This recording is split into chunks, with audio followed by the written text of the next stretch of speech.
चलिए आ जाते हैं अगले सेशन पे। अपन ने 2 चैप्टर कवर कर रखे हैं इसके पहले, चैप्टर 1 चैप्टर 5, 10 से 15 मार्क रफली हमने कवर कर लिया है। अब हम बात करते हैं अगले इम्पॉर्टेंट चैप्टर की, जो एक 15 से 16 मार्क का वेटेज रखने वाला चैप्टर है। बिलीव मी, ये सबसे आसान चैप्टर रहने वाला है, ये सबसे आसान है। एक बार इसमें लिंक लग जाए ना तो ये सबसे सोपा चैप्टर है, इजी चैप्टर है।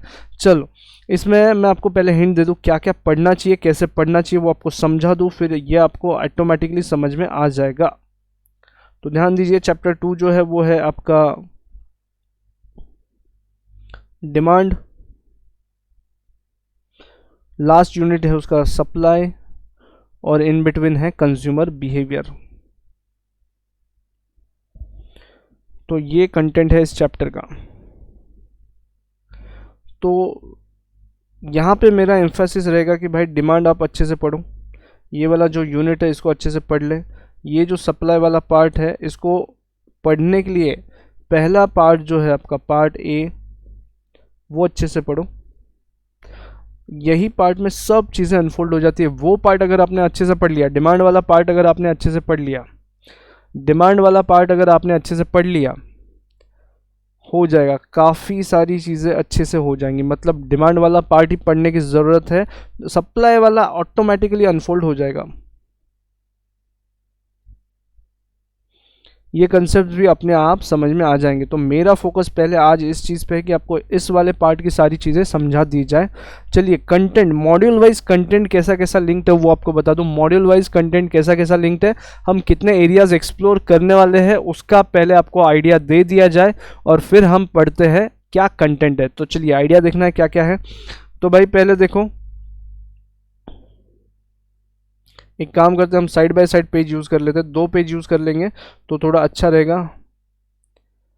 पेजेस दिखाई दे रहे हैं आपको क्लियरली?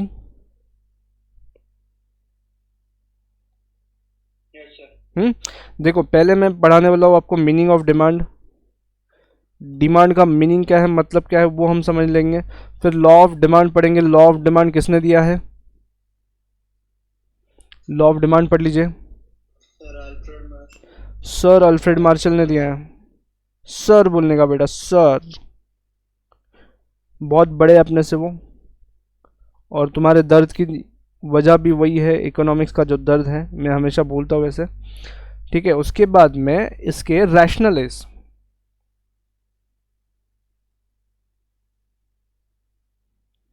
उसके बाद में एक्सेप्शंस। इस लॉ के रैशनलिस्ट और उसके एक्सेप्शंस, देखो कनेक्टेड चीज़ें है। क्या आपको ये लिखे वाला दिख रहा है? तो पहला पार्ट मीनिंग, दूसरा पार्ट लॉ ऑफ डिमांड क्या है, तीसरा पार्ट उसके रैशनले क्या है, और चौथा पार्ट एक्सेप्शंस। अब देखो मीनिंग भी बता दूं इनका क्या है। लॉ ऑफ डिमांड में बोला गया है कि भाई, लॉ ऑफ डिमांड में क्या बोला गया है देखते हैं। रैशनली मतलब लॉ ऑफ डिमांड कब कब ट्रू होता है, कब कब सही होता है, कब कब सही गिरता है। क्लियर है क्या भाई? ये लॉ ऑफ डिमांड जो है ये कब कब सही गिरता है, मतलब सही हो जाता है, इसमें जो लिखा गया है वो कब कब सच हो जाता है। क्लियर है क्या? ये सिचुएशंस आपको यहाँ पे दी है, 5 या 6 सिचुएशंस यहाँ पे है, वो हम एक्सप्लोर करेंगे आगे। उसके बाद में ये कहाँ एप्लीकेबल नहीं होता, लॉ ऑफ डिमांड कहाँ एप्लीकेबल नहीं होगा।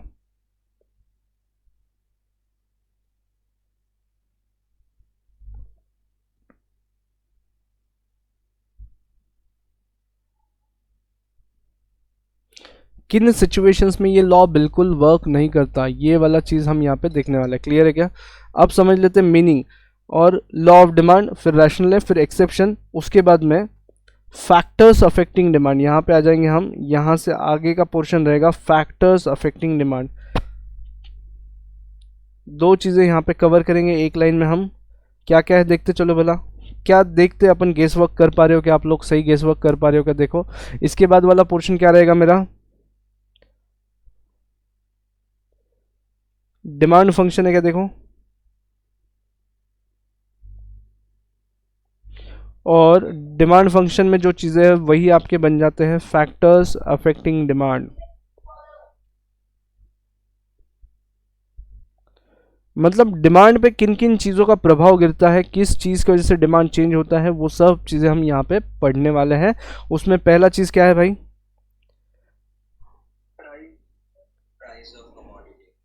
Price of commodity. हाँ, before we move on I forgot to tell you that, अपन अपने नोट्स में जो चीज़ें यूज़ कर रहे हैं, यूज़ करने वाले हैं, उनके नाम मैं यहाँ पे लिख देता हूँ। राइट हैंड साइड पे देखते रहिए स्क्रीन के। एक्स बोले तो जो कमोडिटी पिक्चर में है, commodity in the question.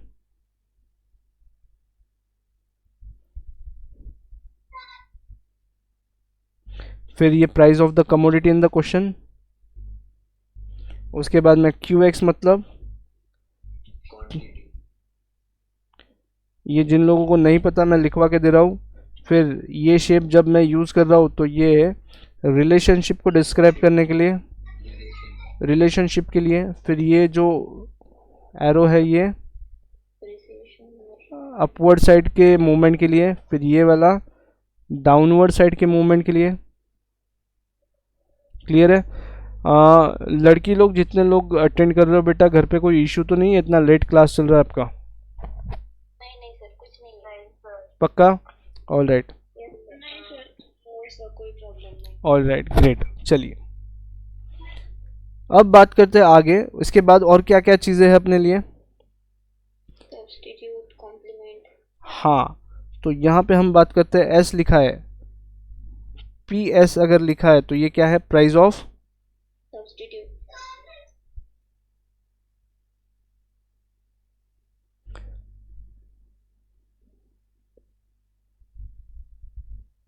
Price of complement. तो ये दुश्मन और ये साथ वाला। क्लियर है क्या? उसके बाद प्राइस इलास्टिसिटी ऑफ डिमांड।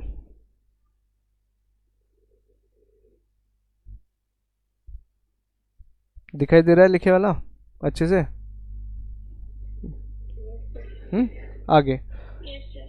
फिलहाल के लिए इतनी सारी चीज़ें काफ़ी है अपने को। उसके बाद में ए फॉर एडवर्टीजमेंट,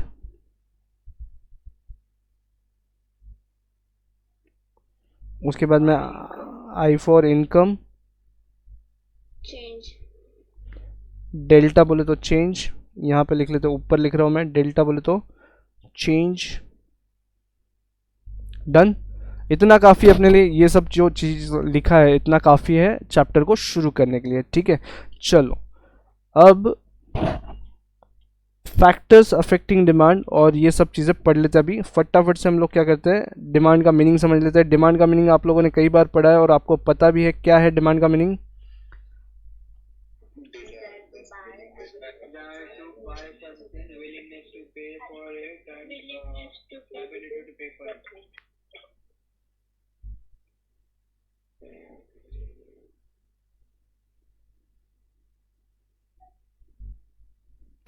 देखो पहले तो आपकी इच्छा होनी चाहिए, कुछ तो डिज़ायर आना चाहिए कि यार कुछ तो परचेस करना है। उसको परचेस करने के लिए अपना एबिलिटी होना चाहिए, मतलब अपनी इनकम होनी चाहिए। देखो यहाँ पे क्या क्या चीज़ों को कनेक्ट कर सकते हैं। डिज़ायर क्यों आएगा? आईफोन परचेस करना है, क्या डिज़ायर है? आईफोन परचेस करना है, क्यों आया ये डिज़ायर आपका, बोलो? Taste and preference. फिर एबिलिटी टू पे कहाँ से आएगा? Income. Income and willingness. Price of complementary and substitutes.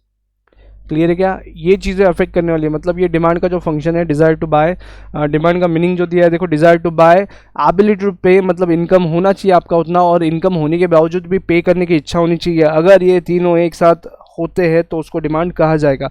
उसके बाद लॉ ऑफ डिमांड क्या बोलता है, देखो सर अल्फ्रेड मार्शल ने डिफाइन करके दिया है, मैं फटाफट कवर करते चल रहा हूँ। देखो अगर आपको क्वांटिटी ऑफ गुड्स बढ़ाना है, बेटा म्यूट कर देना कुछ समय के लिए, आपके आजू बाजू अगर थोड़ा आवाज़ है तो म्यूट कर देना कुछ समय के लिए। अब फोकस कर रहे हैं हम क्वांटिटी। अगर आपको सेल्स बढ़ाना है तो आपको क्या करना चाहिए? प्राइस को कम करना चाहिए। ये लॉ ऑफ डिमांड बोलता है। यह ऐसा बोला गया है जब जब प्राइस कम होगा तब तब एक्सपेक्टेड है क्वांटिटी बढ़ेगा। अब ये कब तक बढ़ेगा ये हम पढ़ेंगे रैशनल लॉ ऑफ डिमांड में। क्लियर है क्या?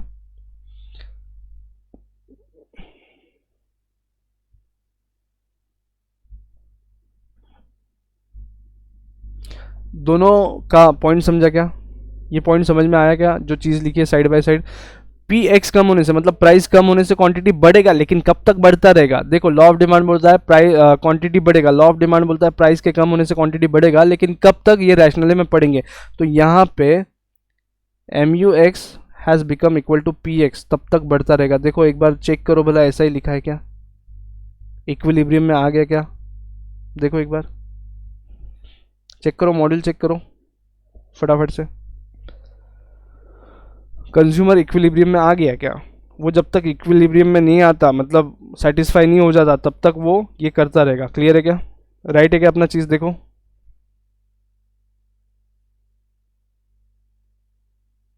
हो रहा है। उसके बाद और एक चीज़ यहाँ पे, इन दोनों के बीच में कैसा रिलेशनशिप है भाई? Inverse. ठीक है, जनरली इन्वर्स रिलेशनशिप रहना चाहिए, जनरली इन्वर्स रिलेशनशिप रहना चाहिए, लेकिन एक एक्सेप्शन है आपके पास, कौन सा? Giffen goods. यहाँ पे प्राइस ऑफ एक्स और क्यू एक्स में कैसा रिलेशनशिप है? डायरेक्ट। क्लियर? उस पर ज़्यादा कमेंट नहीं अपना, देख लो यहाँ पे डायरेक्ट रिलेशनशिप आपको दिखाई दे रहा रहेगा। यहाँ पे आगे बढ़ते हैं। अब ये इन्वर्स रिलेशनशिप की वजह से हम जब फैक्टर्स अफेक्टिंग डिमांड में जा रहे हैं, तो पहला फैक्टर हमारा क्या है? खुद प्राइस।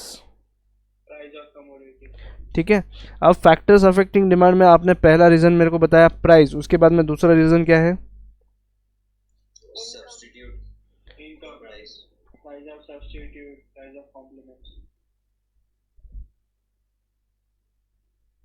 देखो भला ये रीजन समझ में आ रहा है कि ये पॉइंट पढ़ते आ रहे हैं कि आपको? देखो भला ये जो स्क्रीन पे लिखा है मैंने, खुद का प्राइस, कॉम्प्लीमेंट का प्राइस, सब्स्टिट्यूट का प्राइस, अपनी income, advertisement by company and other factors.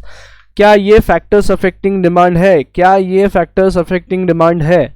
बोले हाँ, फैक्टर्स अफेक्टिंग डिमांड है। अब देखो यहाँ पे इसका मीनिंग समझाया गया है, मीनिंग आप लोग क्या करो एक बार खुद से पढ़ लेना, ये रहेगा आपका होमवर्क। Is that okay? अब यहाँ पे और एक लाइन ड्रॉ कर लेता हूँ मैं, यहाँ पे और एक लाइन ड्रॉ कर लेता हूँ। अब और एक क्वेश्चन लिखता हूँ, ये कितना अफेक्ट करते हैं? Elasticity. इस चीज को आप क्या बोलोगे? इलास्टिसिटी। क्या बोलेंगे इसको हम? Elasticity. इलास्टिसिटी का कॉमनली अगर फॉर्मूला लिखना है मेरे को, तो देखो मैं कैसे लिखूंगा, percentage change in quantity of x divided by change in factor. जो ऊपर फैक्टर लिखे ना, एक क्वेश्चन में एक ही फैक्टर दिया जाएगा, एट वन टाइम एक ही फैक्टर दिया जाएगा। अगर उन्होंने प्राइस इलास्टिसिटी पूछा, देखो प्राइस की वजह से जो होता है उसको क्या बोलते हैं?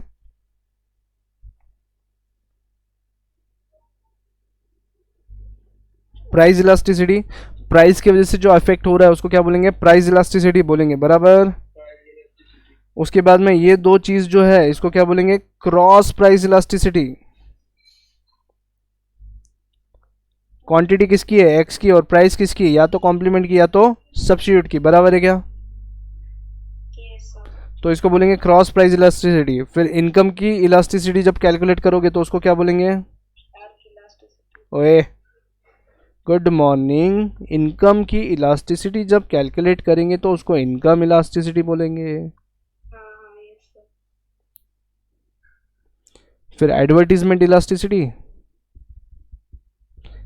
ठीक है, तो देखो एक ये, दूसरा ये, तीसरा उसमें और एक, और फिर ये फोर्थ वन और ये फिफ्थ वन। अब मेजर डायग्राम्स किधर है? यहाँ पे 5 डायग्राम्स अपने को देखने हैं, यहाँ पे 2 डायग्राम्स देखने हैं, यहाँ पे 3 या 4 डायग्राम्स हमको देखने हैं। खत्म। क्लियर है क्या? बस ये चैप्टर इन चीज़ों के अराउंड है, इतना अगर समझ गया ये चैप्टर खत्म हो गया। बात को समझो, समझा क्या इतना पार्ट? Yes, sir. ठीक है, मेजॉरिटी तुम्हारा पूरा पोर्शन इतने पेज पे, एक स्क्रीनशॉट लेना चाहते हो तो ले लीजिए इस चीज़ का। इतना ही पोर्शन है इस पर्टिकुलर चैप्टर में, यूनिट 2 में पढ़ने के लिए इतना ही है। एक स्क्रीनशॉट ले लीजिए।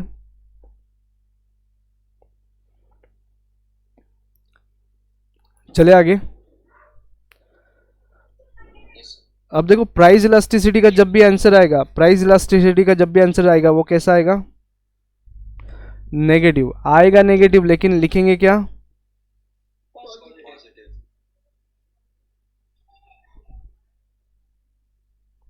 अगर क्रॉस प्राइस इलास्टिसिटी में नेगेटिव आंसर आए तो वो क्या है? कॉम्प्लीमेंट्स है। अगर क्रॉस प्राइस इलास्टिसिटी में पॉजिटिव आंसर आए तो वो क्या है? सब्स्टिट्यूट्स। अब इनकम में नेगेटिव आंसर आ सकता है, जीरो आंसर आ सकता है, या फिर पॉजिटिव भी आ सकता है। क्लियर है क्या? अगर नेगेटिव आया तो वो किस टाइप के गुड्स है? अगर जीरो आया तो नेसेसिटी, इसेंशियल्स या फिर नेसेसिटी। पॉजिटिव आया तो नॉर्मल गुड्स। लग्जरीज। नॉर्मल में दो आइटम, कंफर्ट्स या फिर लग्जरीज। लग्जरी। बरोबर? क्या इतना पार्ट समझा भाई? देखो वैल्यूज हम कैसे निकालने वाले, वो फॉर्मूला है, वो मैं आपको बता देता हूँ आगे चल के। लेकिन क्या ये चीज़ें समझी कि मैक्सिमम कवरेज कितना करना है आपको, पढ़ना कितना, ये समझ गया क्या इस चैप्टर में? इस इसके बाहर ये चैप्टर नहीं है, इसके बाहर ये चैप्टर नहीं है। एक एक चीज़ करके मैं आपको समझाने की कोशिश करता हूँ। देखो मेजॉरिटी फोकस है law of demand. Law of demand में प्राइस और क्वांटिटी के बारे में बोला गया है, खुद का प्राइस, खुद का क्वांटिटी, और उसी को पहला फैक्टर माना गया है जो फैक्टर अफेक्टिंग डिमांड है, और उसी का इलास्टिसिटी अगर निकाला जाए तो वो आता है प्राइस इलास्टिसिटी। खत्म, पहला पार्ट इधर। Majority of the portion is in this line only. खुद का प्राइस, खुद का क्वांटिटी, खुद का प्राइस, खुद का क्वांटिटी, इसी के अराउंड चीज़ें हैं। अब आते हैं, बात करते हैं। देखो प्राइस इलास्टिसिटी के डायग्राम्स के इंटरप्रिटेशंस में आपको बता रहा हूँ। प्राइस इलास्टिसिटी के डायग्राम्स के इंटरप्रिटेशंस में यहाँ पे बता रहा हूँ आपको। कितने डायग्राम्स है भाई आपके पास? है क्या रेडी?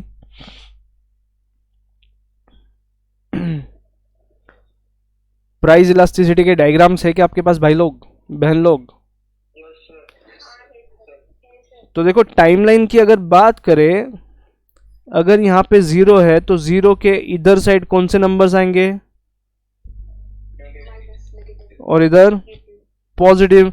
और अपना प्राइस इलास्टिसिटी किधर है? इधर ही है ना पूरा, नेगेटिव साइड, बरोबर। जीरो से नेगेटिव के साइड है, तो अपन क्या करते हैं, पहला डायग्राम इधर में जीरो का बना लेते हैं, पहला डायग्राम इधर में जीरो का बना लेते हैं। ये है डिमांड कर्व, ये आपका डिमांड कर्व। इसका इलास्टिसिटी कितना है भाई?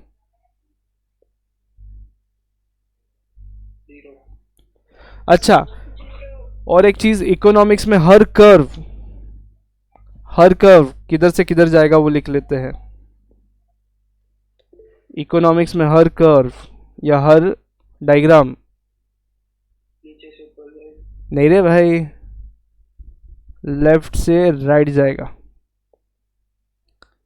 तुम्हारे स्क्रीन के लेफ्ट से तुम्हारे स्क्रीन के राइट में जाना चाहिए। क्लियर है क्या? कोई भी डायग्राम इस तरीके से होगा। ये है वाई एक्सिस, ये है एक्स एक्सिस, ये है ओरिजिन। क्लियर? एक्स एक्सिस पे मोस्ट प्रोबेबली क्वांटिटी आएगा, हर एक डायग्राम में एक्स एक्सिस पे क्वांटिटी आएगा, एक्स एक्सिस पे क्वांटिटी आएगा। वाई एक्सिस पे प्राइस आ सकता है, प्राइस ऑफ कॉम्प्लीमेंट आ सकता है, प्राइस ऑफ सब्स्टिट्यूट आ सकता है, या फिर कॉस्ट ऑफ एक्स आ सकता है, कॉस्ट ऑफ एक्स आ सकता है, या फिर टी यू फ्रॉम एक्स आ सकता है, एम यू फ्रॉम एक्स आ सकता है। क्लियर है? डन। उसके बाद में एम आर भी आ सकता है, ए आर भी आ सकता है। क्लियर है क्या इतनी चीज़ें? देखो जिस तरीके का क्वेश्चन रहेगा उस तरीके की चीज़ हम यूज़ करेंगे वाई एक्सिस पे। क्लियर है? तो एक सॉन्ग मैंने यहाँ पे बताया था, दिख रहा है क्या स्क्रीन पे? क्या दिख रहा है क्या वाई एक्सिस पे क्या क्या यूज़ करना है? यस सर, तो एक सॉन्ग मैंने आपको बताया था, ये सॉन्ग याद आ रहा है क्या? देखो भला, कभी तू जोकर लगता है, कभी तू कूली लगता है। सलमान खान की मूवी का सॉन्ग है। तो सलमान खान भाई बोलते हैं, तू जो अच्छा समझे ये तुझ पे छोड़ा है, तू जो अच्छा समझे ये तुझ पे छोड़ा है। मतलब क्वेश्चन में जिस तरीका का डेटा दिया है उसके हिसाब से वाई एक्सिस को यूज़ किया जा सकता है। क्लियर है क्या? तो ये ध्यान में रखो। और कोई भी एक्सेस इधर से इधर ट्रैवल करेगा, ये है आपका लेफ्ट ऑफ द स्क्रीन और ये है राइट ऑफ द स्क्रीन। कोई भी डायग्राम ऐसे चलेगा। अगर कोई कर्व डायग्राम में इस तरीके से नीचे आ रहा है तो इसको बोलते हैं डाउनवर्ड स्लोपिंग। इसको क्या बोलते हैं? कोई कर्व अगर डायग्राम में राइट साइड में देखो, कोई कर्व ऐसे जा रहा है तो इसको क्या बोलेंगे? Upward sloping. इसका स्लोप कितना है? तुमने बोला नहीं अपवर्ड स्लोपिंग है, इसका स्लोप कितना है फिर बोलो? Slope slope slope slope slope, ये जो स्क्वायर में है इसका स्लोप कितना है? और इलास्टिसिटी कितना है? क्लियर है? क्लियर है? नोट कर लीजिए, एक एमसीक्यू नोट कर लीजिए।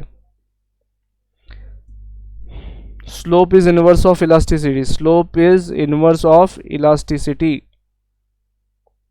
नोट कर लो, ये बता दे रहा हूं, ये बाद में याद नहीं रहेगा, ये अभी बता दे रहा हूं। क्लियर है क्या?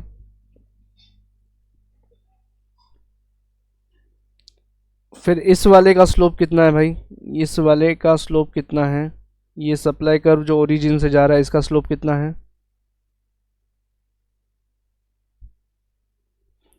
क्योंकि इसका इलास्टिसिटी भी कितना है? 1। क्लियर है क्या? डन। अब प्राइस इलास्टिसिटी में आ जाते हैं, प्राइस इलास्टिसिटी में आ जाते हैं, डायग्राम्स देख लेते हैं। इसका अगर इलास्टिसिटी 0 है, इस वाले का इलास्टिसिटी अगर 0 है तो बताना मेरे को उसका स्लोप कितना रहेगा? उसका स्लोप कितना रहेगा? इनफाइनाइट रह सकता है। क्लियर? वेरी नाइस, पता नहीं चलेगा कितना है। फिर ये आ गए आपके 5 diagrams. All right, I will have some milk. चलिए अब एकदम एक्सट्रीम लेफ्ट हैंड साइड पे, आपके एक्सट्रीम लेफ्ट हैंड साइड पे जो डायग्राम दिख रहा है, इसको नंबर 1 बोल देता हूँ, इसको नंबर 2 बोल देता हूँ, इसको नंबर 3 बोल देता हूँ, इसको नंबर 4 बोल देता हूँ, इसको नंबर 5 बोल देता हूँ, लास्ट वाले को। क्लियर है? दिख रहे हैं नंबर्स? तो फिफ्थ वाला डिफाइन कर दिया। फर्स्ट वाले में देखो इस तरीके का पैरेलल आएगा, horizontal line to parallel to X axis. Clear है क्या?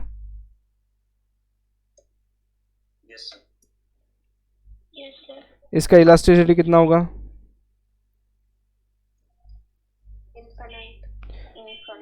इनफाइनाइट। ठीक है, और स्लोप? इलास्टिसिटी देखो, प्राइस थोड़ा सा ऊपर गया, चेंज इन प्राइस थोड़ा सा ऊपर है, तो क्यू एक्स क्या हो जाएगा? बराबर।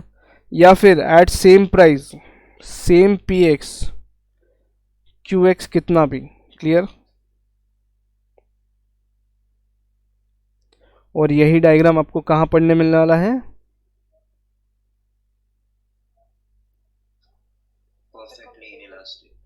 परफेक्ट कंपटीशन में। Clear? Got the point? Clear है क्या ये पॉइंट? फिर ये एक डिमांड कर्व है, ये एक डिमांड कर्व है। यहां पे बताइए इलास्टिसिटी कितना रहेगा? 1। देखो अगर ये ओरिजिनल प्राइस है, ये पी एक्स है और ये क्यू एक्स है, और मैं थोड़ा प्राइस कम कर देता हूँ, ग्रीन कलर यूज कर रहा हूँ, प्राइस कम कर रहा हूँ, प्राइस नीचे आएगा, तो यहाँ पे क्या हो रहा है बेटा? इस प्रोसेस को क्या बोलेंगे? क्वांटिटी डिमांडेड इंक्रीज हो रहा है, क्वांटिटी डिमांडेड इंक्रीज हो रहा है। लेकिन देखो क्या ये डिस्टेंस और क्या ये डिस्टेंस सेम सेम लग रहा है?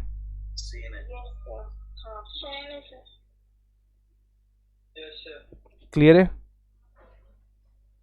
आया क्या ध्यान में? Therefore this is called as unitary elastic demand. क्या बोलेंगे इसको? इसका स्लोप रहेगा 1। जितना चेंज प्राइस में हो रहा है उतना ही एग्जैक्टली चेंज क्वांटिटी में हो रहा है, तो इसको बोलते हैं यूनिटरी। अब बचे दो कौन से देखो, ये 0 है, ये क्या आया? देखो ये अगर ओरिजिनल है, प्राइस में बहुत सारा चेंज होके, प्राइस में बहुत सारा चेंज हुआ लेकिन क्वांटिटी में, अरे ये उल्टा हो गया, रुको।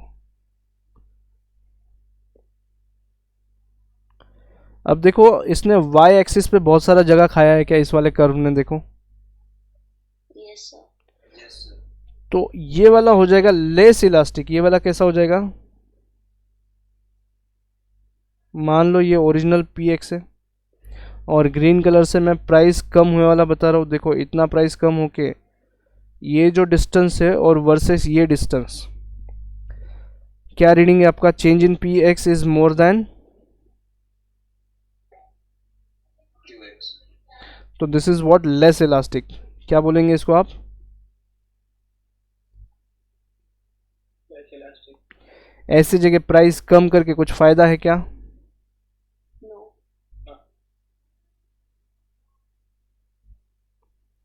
उसके बाद में यहाँ पे एम आर कैसा होगा?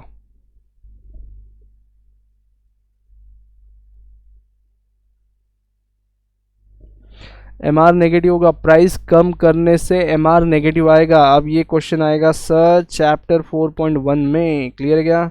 यहाँ पे एम आर कैसा रहेगा यूनिटरी वाले में? 0. 0 और इधर side M R Positive. I hope chapter 4 का कुछ चीज़ याद आया है। इलास्टिसिटी और मार्जिनल रेवेन्यू का एक कनेक्शन है, चैप्टर 4 याद है क्या? Yes. क्लियर?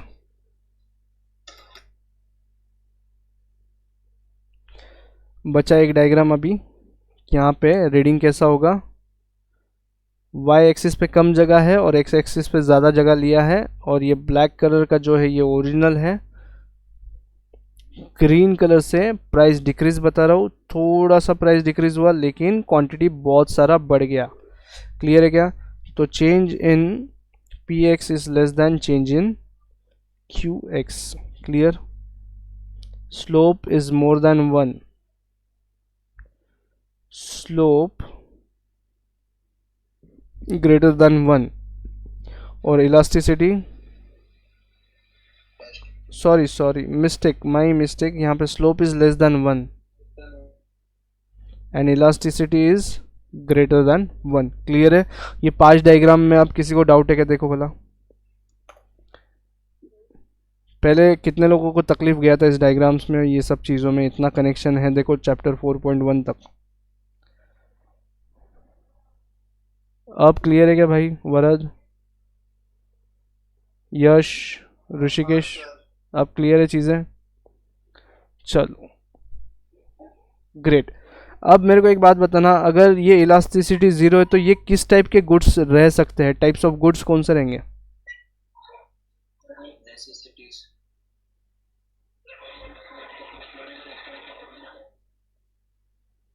क्लियर है क्या? Yes, sir. और यहाँ पे जहाँ पे ग्रेटर देन 1 है, इलास्टिसिटी ग्रेटर देन 1 है, सेकेंड वाले डायग्राम में गुड्स किस टाइप के हो सकते हैं आपके लिए? सेकेंड और फर्स्ट वाले में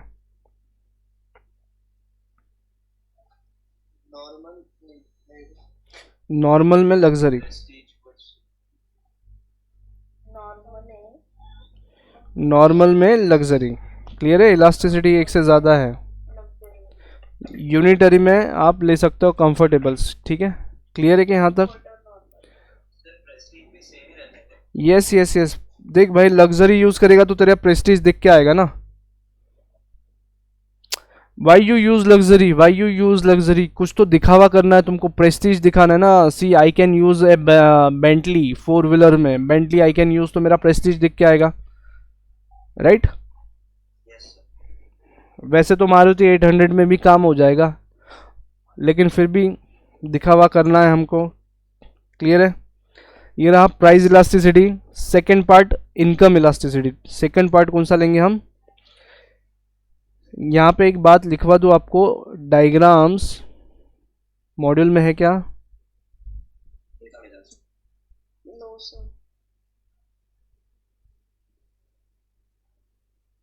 अब यहाँ पे 2-4 इंपॉर्टेंट चीज़ें, यहाँ पे या तो पॉजिटिव रह सकता है, या तो 0 भी रह सकता है, या तो नेगेटिव भी आ सकता है। अब यहाँ पे प्राइस यूज़ किया था वाई एक्सिस पे, अब यहाँ पे हम वाई एक्सिस पे क्या यूज़ करेंगे? इनकम। Income. क्लियर? अब शुरू करते हैं पॉजिटिव वाले से। यूजुअली इनकम बढ़ने से क्या बढ़ना चाहिए?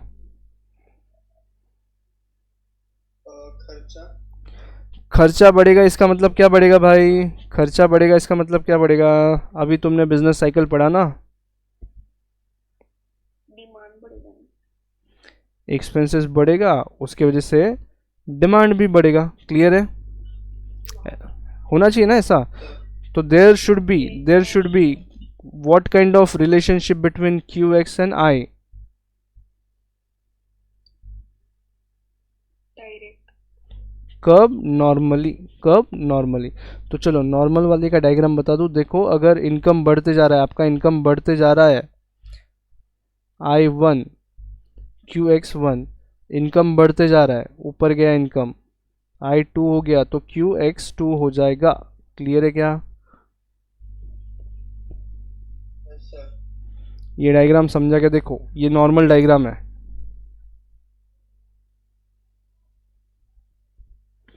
ऑलराइट, अपवर्ड स्लोपिंग डायग्राम है। क्लियर है क्या? Yes sir. उसके बाद में अगर ऐसा हुआ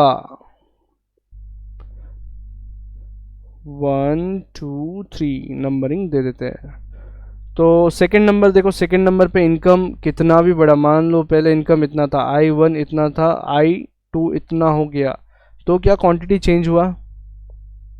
नो सर। तो यहाँ पे इलास्टिसिटी कितना है? जीरो। तो ये कौन से गुड्स रहेंगे?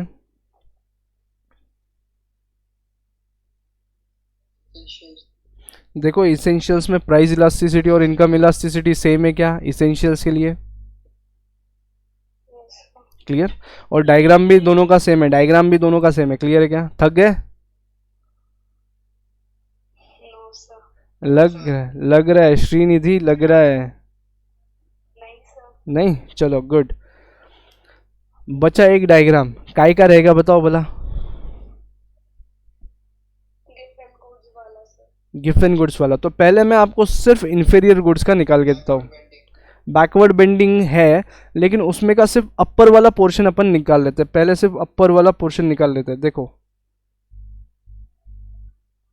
Is that okay? It will look like demand curve, it will look like demand curve. Clear है क्या? ये इन्फीरियर का, ये वाला इन्फीरियर का डायग्राम है।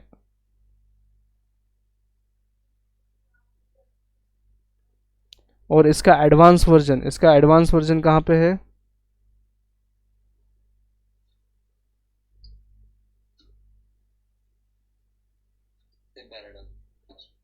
ये इन्फीरियर पोर्शन है, ये इन्फीरियर वाला पोर्शन है, इतना इतना, बरोबर? अगर इस वाले पोर्शन में प्राइस का इम्पैक्ट आता है, तो ये क्या बन जाएगा?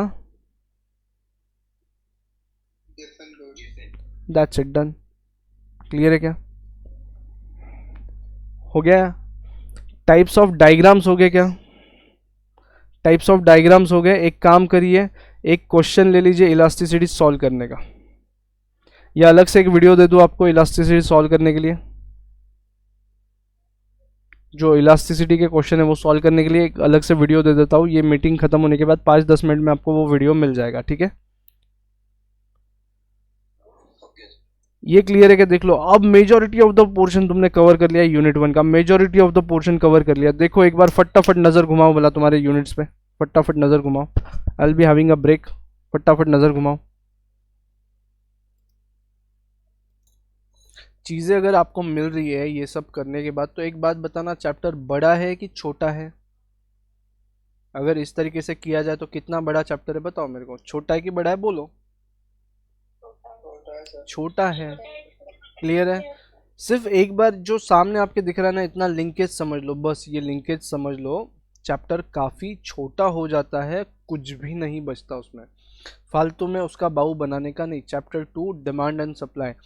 आप, how many of you have seen YouTube के वीडियोस बाकी टीचर्स लोगों के? ईमानदारी से देखे क्या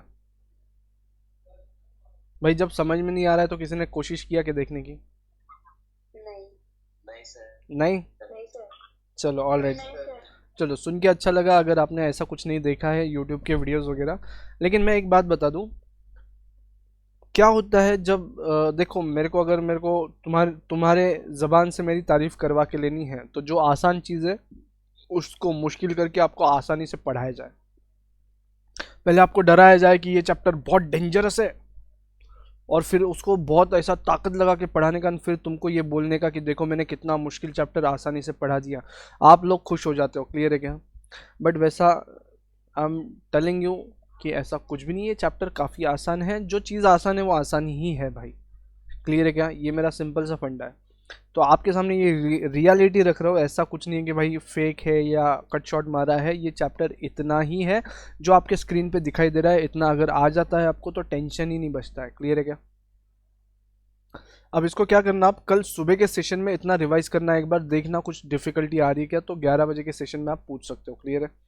अब आगे बढ़ते हैं, थोड़ा सा पार्ट कवर कर लेता हूँ।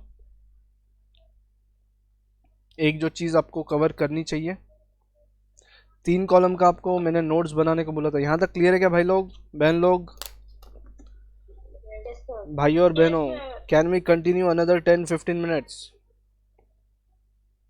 Yes, yes, sir. Yes. Yes, sir. कब तक कंटिन्यू कर सकते हो? और आप मत अरे बाप रे, तो आप अगर मैं बोलूँ आज चैप्टर 3-4 भी निपटा देते तो कर लोगे? निपटा दो सर। अरे Yes, बा, sir. ये तो काफ़ी अलग ही चीज़ हो गया। हेडफोन्स दोनों की चार्जिंग खत्म हो गई सर। सही है। क्या बात है, ऐसा पहली बार हुआ है? हमारी चार्जिंग खत्म हो गई बस। क्या बात है, क्या बात है, गुड गुड गुड, अच्छा लगा ये सब सुन के। और हमारा लैपटॉप हैंग हो चुका है कुछ समय के लिए, आई गेस मेरे को इसके लिए रुकना पड़ेगा। तो एक काम करिए, टेक अनदर 2-3-5 मिनट्स का ब्रेक, विल कंटिन्यू। मेरा लैपटॉप हैंग हो चुका है, पता नहीं क्यों। Just take a break for 2-3 minutes, I will be back with the laptop. एक 2-3 मिनट का ब्रेक लीजिए।